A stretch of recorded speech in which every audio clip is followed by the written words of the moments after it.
کہا اقرار کرو تم مجھے مانتے ہو؟ کہا ہاں مانتے ہیں. بلا یا رسول اللہ، بلا یا رسول اللہ. کہا اگر تم مجھے واقعا مانتے ہو تو میرے بعد من کنت مولا فہذا المولا، میرے بنائے ہوئے سسٹم کو بھی مانو جو میرا خدا مجھ سے بنوانا چاہتا ہے.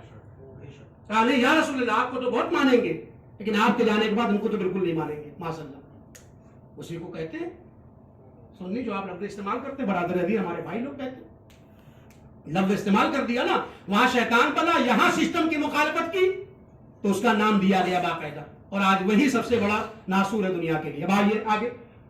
اب امام بھی جا رہے، کہتے بھائی ابھی میں جا رہا ہوں غیب کے پردے میں، اوجھل ہوں تمہارے آنکھوں سے، تو دن چھٹی نہیں جائے گی، دن کی تعطیل نہیں ہو جائے گی. اب میں جب جا رہا ہوں تو میرے بعد جیسے میں حجت تھا اللہ کی طرف سے تم پر، ویسے یہ فقہا ان کنڈیشن کے ساتھ، ہر فقی نہیں، یہ بھی امام نے کہا.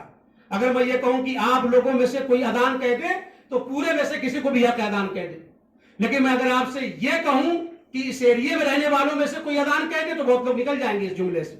امام یہ نہیں کہہ رہے لوگوں میں سے جو فقی ہوگا، نہیں، امام کہتے لوگوں میں سے نہیں، وَأَمَّا مَنْ كَانَ مِنَ الْفُقَهَاءِ. امام کہہ رہے فقیہوں میں سے جو فقی یہ 4 بتی اس کی جلتی ہو اس کو فالو کرنا. اب اگر 2 بتی بجھی ہے کسی کی تو امام خود کہہ رہے فقی ہو سکتا ہے، وہ علم ہو سکتا ہے اس کے پاس ہو، لیکن اس کی تقلید مت کرنا چونکہ اس کی کچھ بتیاں بجھی ہوئی ہیں. یہ جملے غور کرنے کے. وَأَمَّا مَنْ كَانَ مِنَ الْفُقَهَاءِ اس کا مطلب ہر ایک نہیں. ممکن ہے کوئی نفس کا شکار ہو جائے، کوئی بک جائے، کوئی پیسے کا شکار ہو جائے، ممکن ہے. امام کہہ رہے، امام یہ بھی کہہ دیتے وَأَمَّا مَنْ كَانَ مِنَ الْفُقَهاءِ بجائے وَأَمَّا مِنَ النَّاسِ لوگوں میں سے جو یہ کوالٹی رکھتا ہو، نہیں، وَأَمَّا مَنْ كَانَ مِنَ الْفُقَهَاءِ فقیہوں میں سے جو فقی ان کنڈیشن کو رکھتا ہوگا اس کو فالو کر. تو لوگ کہتے ہیں کہ آپ آگے مرجعیت کو امام سے ملا رہے ہیں. معاذ اللہ، کون ملا رہا؟ آپ کہہ رہے ہو، آپ ملا رہے ہو، ہم تو نہیں ملا رہے. یہ ویسی باتیں ہیں جیسے شاہ عبدالعظیم حسنی کی زیارت کے لیے بتایا، یہ ویسی باتیں ہیں جیسے سلطان علی کے لیے بتایا، اور جانے کتنے واقعات تاریخ میں. آپ پڑھیں گے تو آپ کو پتہ چل جائے گا. نہ اس لیے ملانا نہ گھٹانا. مشکل ہماری یہ آج ہو گئی ہے کہ جو ہماری ریڈ لائن تھی اسے کراس کر رہے ہیں. جہاں دلیل سے کہا گیا مذہب کو مانو اسے اصول دین کہا جاتا ہے. میرے پاس تو کوئی جوان آج تک نہیں آیا مولانا صاحب توحید کو میں مانتا ہوں، میرے پاس دلیل بتائیے کیا ہے.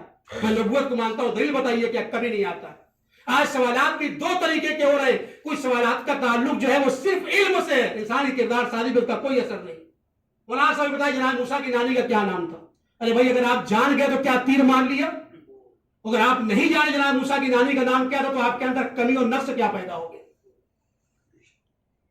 پلیٹ فارم چینج ہو گیا. جہاں دلیل کی بات کی جاتی ہے وہاں کوئی دلیل کی بات نہیں کر رہا ہے، اور جہاں کہا گیا ہے کہ تم بغیر دلیل کے فتوے کو مانو وہاں ایک کھڑا ہو رہا ہے بھائی اس کی دلیل کیا ہے کہ میرے سمجھ میں نہیں آتا. ارے آپ کے سمجھنے کا نام شریعت نہیں ہے. معصوم کی اعلیٰ فکر سے جو نچوڑ کر کے مسائل شریعہ کو قرآن و حدیث سے نکالتے ہیں اس فکر کا نام شریعت. میرے سمجھ میں نہ آئے، میرے سمجھ میں نہ آئے، امام کی